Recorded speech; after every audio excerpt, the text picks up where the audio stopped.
Sa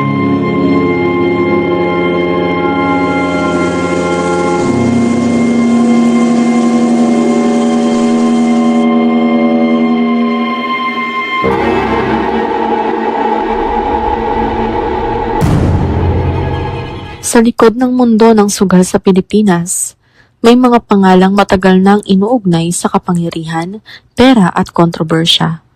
Pero may isang pangalan na paulit-ulit na lumilitaw sa ilan sa pinakamalalaking iskandalo sa bansa. Atong Ang, mula sa weteng hanggang sa isa sa pinakakontrobersyal na impeachment sa kasaysayan ng Pilipinas, hanggang sa pag-usbong ng isabong, at sa misteryosong pagkawala ng mga sabongero. Isang pangalan ang laging bumabalik sa gitna ng mga usapin. Sino nga ba talaga si Atong Ang? Isang negosyante? Isang gambling operator? O isang personalidad na matagal nang nasa sentro ng kapangyarihan at kontrobersya? Aalamin natin ang kwento ni Atong Ang dito sa Krimen Chronicles PH. Nakilala si Atong Ang noong dekada 90 bilang negosyante at gambling operator. Sa paglipas ng panahon, unti-unti siyang naging bahagi ng malawak na mundo ng weteng, kasino at kalaunan, isabong.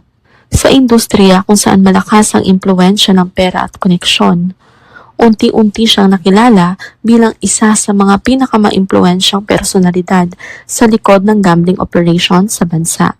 Ngunit kasabay ng kanyang pag-angat, sumabay rin ang sunod-sunod na kontrobersya. Noong 2000 hanggang 2001, nayanig ang Pilipinas sa isang makasaysayang political crisis. Ang impeachment case laban kay dating Pangulong Joseph Erap Estrada, ang kauna-unahang Pangulo sa kasaysayan ng Pilipinas na na-impeach ng House of Representatives. Sa gitna ng investigasyon, lumitaw ang pangalan ni Atong Ang. Ayon sa mga testimonya at ulat noong impeachment proceedings, iniugnay siya sa ilang gambling operations na umano'y may kaugnayan sa mga diskusyon ng weteng at government-linked betting schemes. Isa sa mga controversial na isyu noon ay ang Bingo 2-ball na inaprubahan ng PAGCOR. Ayon sa mga aligasyon, ginamit umano ito bilang lehitimong anyo ng wetting operations sa ilang lugar.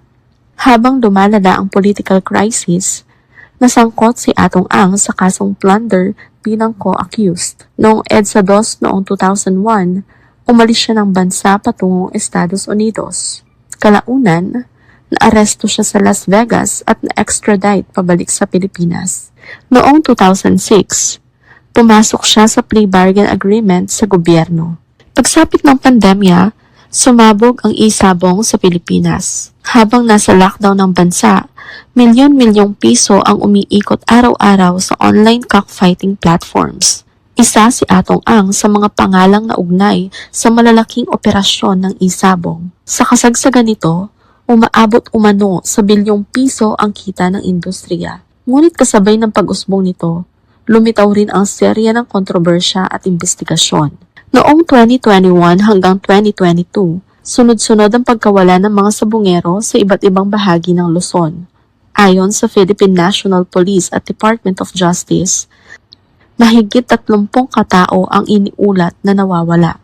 Marami sa kanila, huling nakitang buhay matapos tumalo sa isabong operations. Sa ilang CCTV footage, makikita ang mga biktima na sinasama ng mga hindi pa kilalang individual bago tuluyang mawala. Sa investigasyon ng Senado, lumabas ang testimonya ng whistleblower na kilala sa alias na Totoy. Ayon sa kanyang salaysay, may mga sabongero umano na dinala at hindi na muling nakita pa matapos ang ilang operasyon. Lumabas din ang mga aligasyon ng game fixing sa loob ng industriya, kung saan may mga umano'y pandoloko sa betting results at internal operations. Isa sa mga pinakakontrobersyal na lumabas sa investigasyon ay ang aligasyon na ang ilang biktima ay tinapon umano sa Taal Lake. Dahil dito, nagsagawa ng underwater search operations ang mga otoridad. Gayunpaman, walang opisyal na kumpirmasyon na na-recover na labi mula sa mga operasyon. Ayon sa DOJ at PNP, patuloy ang investigasyon. May mga kasong isinampa laban sa ilang individual kaugnay ng kidnapping at iba pang krimen, ngunit nananatiling bukas ang kabuuang kaso. Pagsapit ng 2026, Lumalim pa ang kontrobersya.